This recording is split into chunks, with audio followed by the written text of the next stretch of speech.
Now listen to the tape and answer questions 1 to 6.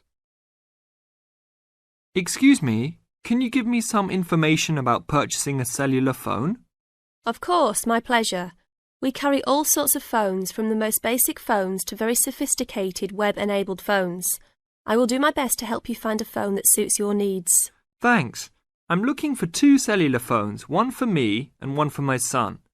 I think I won't need anything too sophisticated, just your basic phone functions. But maybe my son will like something with more functions. Sure, well, let's take a look. So you have no preferences at all? What about the size or colour? How about the brand? Well, I don't really care what brand the cell phone is, but I guess I don't want anything that's too big or too small. I want a phone that can fit nicely in my hand and in my pocket. If it's too big, it might be too heavy, and if it's too small, I might lose it. Colour, I don't really care about either. Well, I don't want a pink phone. Ah, OK. So let's look for something suitable for a working person. How about this one? This one is the R55. It is black, not too big, not too small, all the usual functions. The best feature of the R55 is that it can be used worldwide, even in Europe or Asia. It looks good. How much does it cost? It is only $100. If you sign up for a calling plan, then we will give you a $50 discount on the phone. How old is this model, though? I don't want anything that's too old. This model was introduced into the market about 3 years ago, so it is a bit older, but be assured it will still work fine. Well, I think I still want something not as old. How about from last year? Any good phones from around that time? Yes, there are some. How about this one? It's the new model of the phone you just looked at, called the W55. Most of the features are the same. There are some new features on the W55 though. The battery will last up to 2 days longer, and the overall weight of the phone is lighter. How much is this one? This is selling for $150. If you purchase it along with a phone plan, then it will be only $100. OK, I think I'll take this one. Now, I need to pick up a phone for my son. I think he'll want something more trendy, so how about a new model for him? Nothing too extravagant or expensive, though. This right here is the newest offering from the leading company in the cellular phone business. The phone is called the Rocket. It is well suited for teenage users. Among the teen-friendly features are 10 songs to choose from, a free messaging system that allows friends to send text to each other, and voice recognition dialing. The thing most younger users like about the Rocket is that it has a screen that changes colours. All this for only $100 with a purchase of a 1-year phone plan. Sounds like something my son will like. Can I sign us both up at once? Yes, of course. Both of you can share one plan.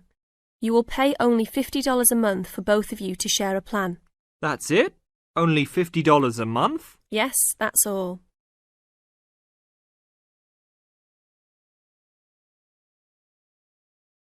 Now listen to the tape and answer questions 7 to 10.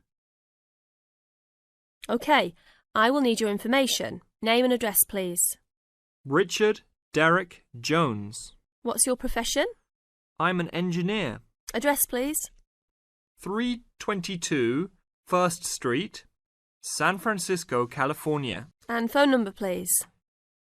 621-360-7601.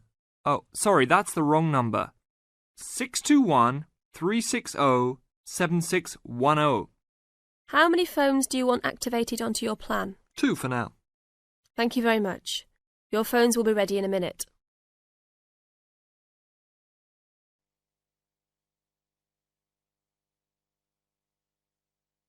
Now listen carefully and answer questions 11 to 15.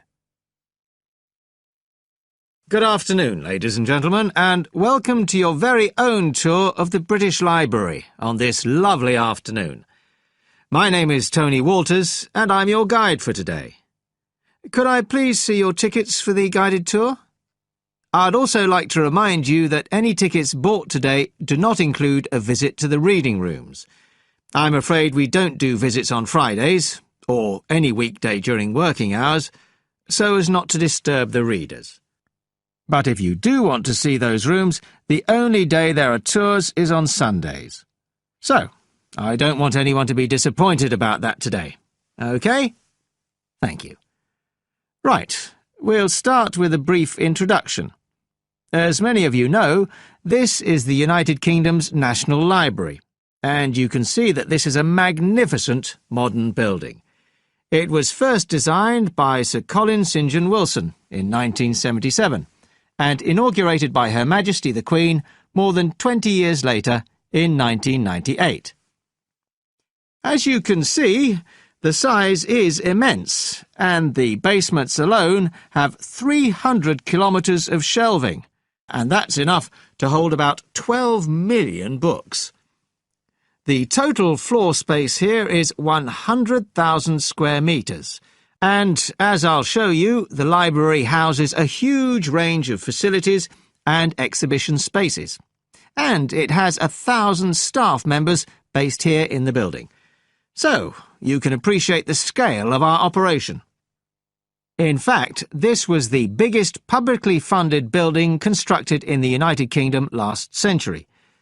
It is still funded by the government as a national institution, of course, and it houses one of the most important collections in the world. The different items come from every continent and span almost 3,000 years. The library isn't a public library, though. You can't just come in and join and borrow any of the books. Access to the collections is limited to those involved in carrying out research. So it's really a huge reference library for that purpose, and anyone who wants to consult any materials that are kept here can formally apply to use the library reading rooms.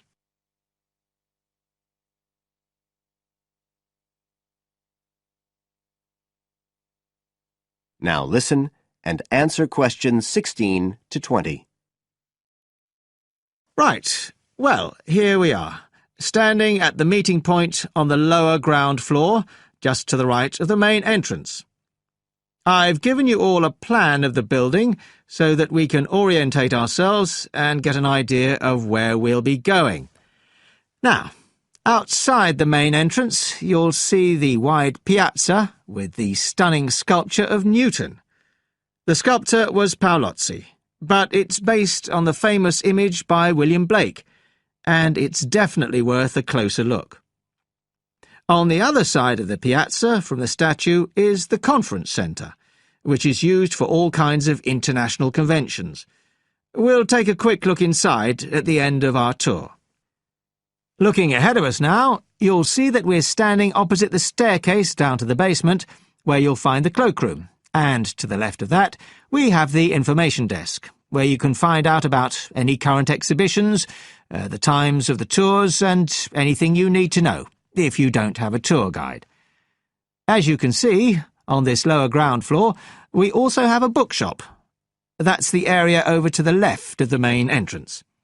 You'll be free to browse there when we get back to the ground floor.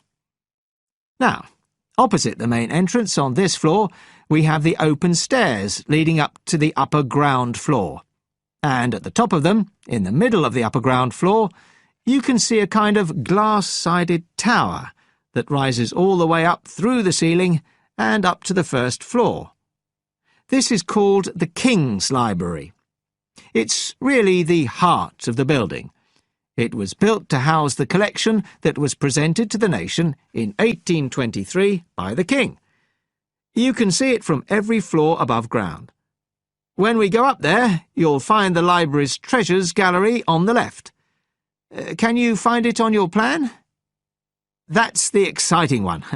So we'll be visiting that first, but we'll also take a look at the stamp display situated behind it on the way to the cafe. A lot of people miss that. The cafeteria runs along the back of the floor, and in the right-hand corner you'll find the lifts and toilets. Always good to locate them.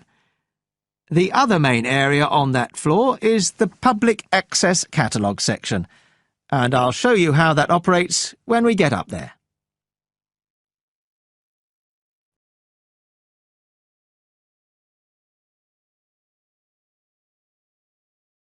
Now listen carefully and answer questions 21 to 25. Oh, hi Dave. Long time no see. Hi, Maria. I just settled down. I thought I'd drop by. Come on in, take a seat. Would you like anything to drink? I have Sprite and orange juice. Sprite would be fine. Oh, so how have you been? Oh, not bad. And you? Oh, I'm doing okay, but school has been really busy these days, and I haven't had time to relax. By the way, what's your major? Hotel management. Well, what do you want to do once you graduate? I haven't decided for sure, but I think I'd like to work for a hotel or travel agency in this area. How about you? Well, when I first started college, I wanted to major in French, but I realised I might have a hard time finding a job using the language, so I changed my major to computer science. With the right skills, landing a job in the computer industry shouldn't be too difficult. So, do you have a part-time job to support yourself through school? Well, fortunately for me, I received a 4-year academic scholarship that pays for all of my tuition and books. Wow, that's great. Yeah, how about you? Are you working your way through school? Yeah, I work 3 times a week at a restaurant near campus. Oh, what do you do there? I'm a cook. How do you like your job?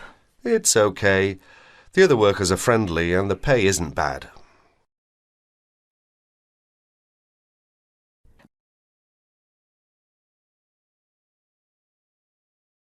Now listen and answer questions 26 to 30.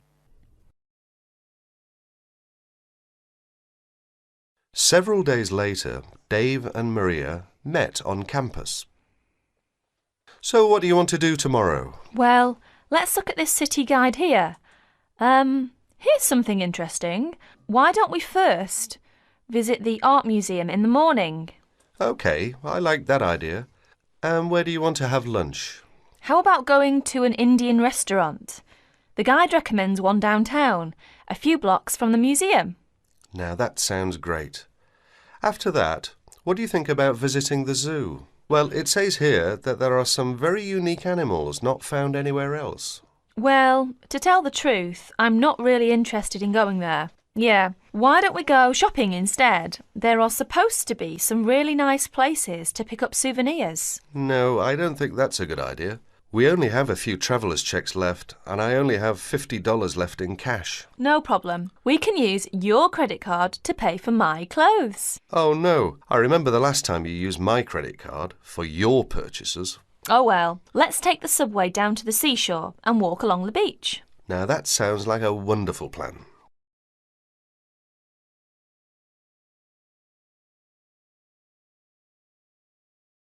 Now listen to the lecture and answer questions 31 to 40.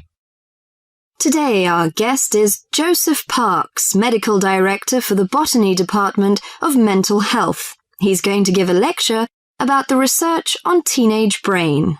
Good morning, everyone.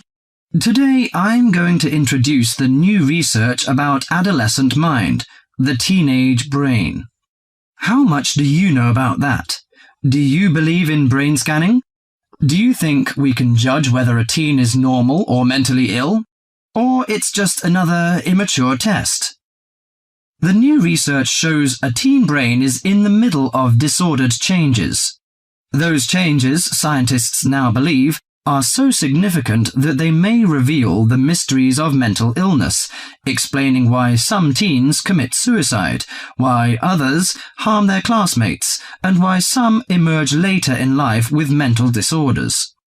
The research looks forward to a day when teens could be tested for suicidal depression as easily as they are for heart disease.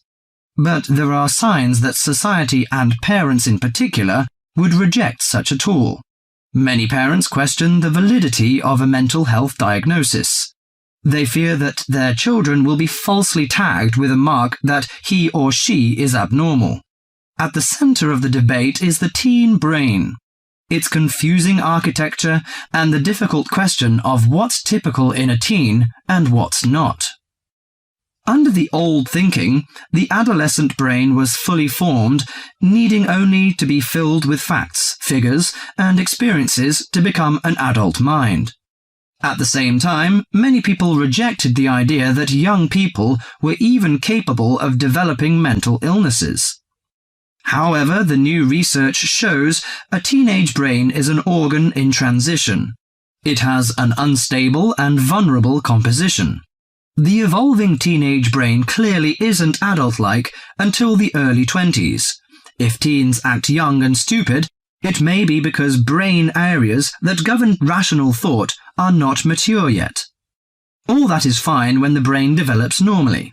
But if the teen brain fails to successfully reinvent itself as an adult brain, mental illness may happen. Researchers increasingly believe if that process stops for some reason, teens are likely to develop mental illness. Early warning signs might be disregarded, as adults may think them the typical teen behaviors.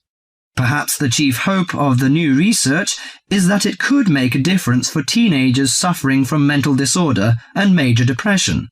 These can lead to suicide, which for years has been the leading cause of death for teens. Until recently, scientists couldn't peer into living brains to look for changes associated with normal development or mental diseases. That is beginning to change as researchers develop ever more sensitive brain scanners. However, the composite pictures are somewhat misleading. A snapshot of an individual brain may fall somewhere between normal and mentally ill. For now, psychiatrists and psychologists must still rely on interviews and observations of children's behavior to diagnose mental illness. You now have half a minute to check your answers.